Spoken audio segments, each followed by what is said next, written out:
From the Iron Range to Bayfield, many folks living in the rural parts of our region must utilize transit services in order to get their groceries, make it to doctor's appointments, and socialize with friends. Producer McGarvey and videographer Larson spent time in Gilbert, Minnesota and Ashland, Wisconsin to get an inside look into how the Bay Area Rural Transit and Arrowhead Transit run.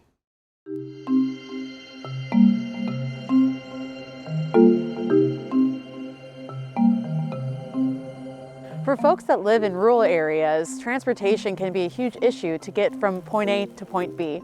So we spoke to the folks at Bay Area Rural Transit to see how they're bridging the gap for those folks here on the Wisconsin side of the bridge. Bay Area Rural Transit started in 1981 as a transit commission with partners from Ashland and Bayfield County, the city of Bayfield, city of Ashland, city of Washburn, and two tribes, which is the Bad River and Red Cliff tribes, created the transit commission known as Bay Area Rural Transit.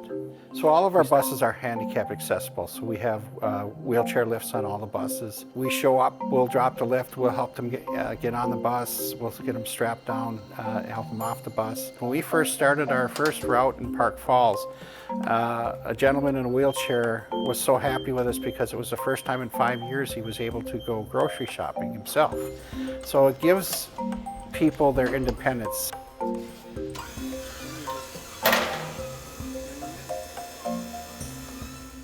The hardest part right now is with the current transit system in Ashland and Price County, not Bayfield County anymore, is the fact that we are so rural. Not everybody lives on a bus path. You know, we can't make a bus path to go by everybody's house. So when you're with our aging population, you either have to sell your house and move that you may have lived in for so many years, or you have to figure another way to get transportation. And that's the gap we're trying to close. And that's what Bayco is trying to do with Bayfield County. I would love at some point to be able to connect to Superior, the DTA, to make that connection. Try and work together with other transit agencies to make the system work better. We don't want to have boundaries where it says you can't, we're stopping here at the county line. We need to eliminate the boundaries and make the connections that are best for everyone. After our ride in Ashland, we hit the road again, this time to Arrowhead Transit's headquarters in Gilbert, Minnesota, to learn more about their system. Arrowhead Transit started in 1974. We are the transportation department for AEOA, and they got an Area on Aging grant to provide senior and disabled transportation in the Itasca and St. Louis areas. From there, they just expanded out into a full-blown public transit service over the course of the years. So we operate in 10-county area, providing public transportation in both dial-a-ride and routes going in between cities 5 days a week. On the weekends, we have dial-a-ride service in some of our town areas. How important is Arrowhead Transit to the community members on the Iron Range and more rural parts of Minnesota?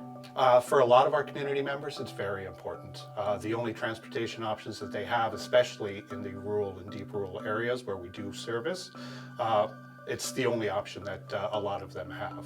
So people utilize it to get to medical appointments, they utilize it to get to services, to grocery stores, as well as connect socially with other people in the areas.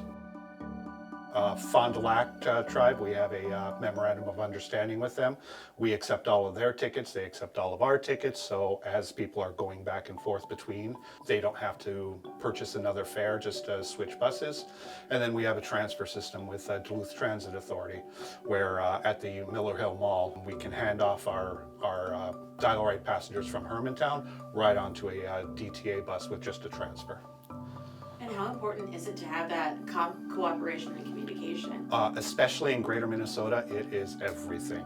There's just no possible way for one system to be able to cover all of the transportation gaps and barriers that we have out there. So as much collaboration as we can put together gives more options to the people utilizing public transit, and just makes the whole system and each individual system a better option for everybody. With a base fare of $2 a ride with Arrowhead Transit and $1.50 a ride with Bay Area Rural Transit, making the transition to transit is definitely an affordable one for folks in our region.